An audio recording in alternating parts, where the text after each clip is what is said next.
Okay, functions folks, welcome to the proof of the factor theorem. And again, this is an optional video for those not faint of heart that know they're going to be doing some more math in university and want to sort of thicken their math skin as far as proofs are concerned, stuff that you'll be responsible for in university.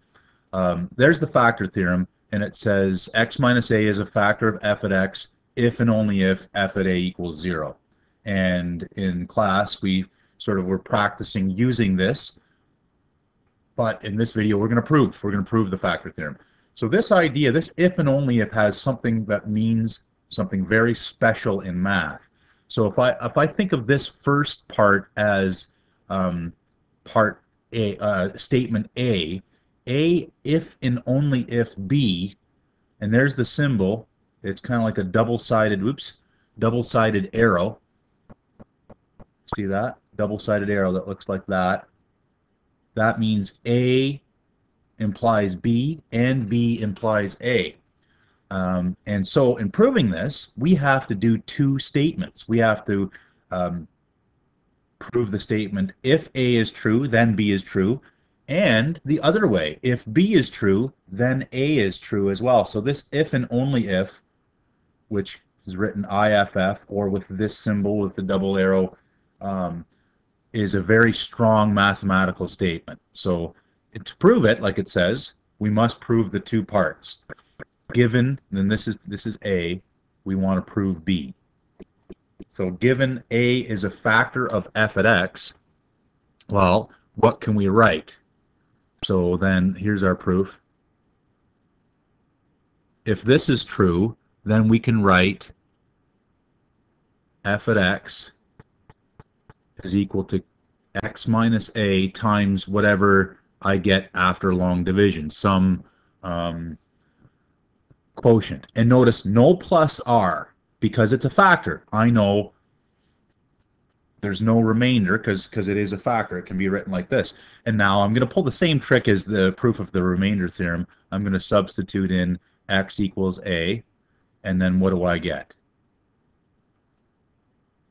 Q at A is whatever, who cares, because this is 0. I've proven f at A equals 0, which is what I was required to prove. That's statement B. So this, we started with A, and then we proved B. And so, not done yet, though. That was this direction. If A, then B. We also have to prove if B, then A. So notice this f at A equals 0 doesn't help us very much, does it? Not much at all, especially if we want to show that x minus a is a factor of f at x. That's what we're required to prove. But what's neat is any old statement, any old f at x can be written as it's whatever we're dividing by times the quotient polynomial, whatever the answer is, plus a remainder, right? Plus a remainder. And this is true for any polynomial. We can write this. But again, if x equals a, then I get f at a equals a minus a, q at a plus r, and I don't know what r is, right? F at a equals, this is 0.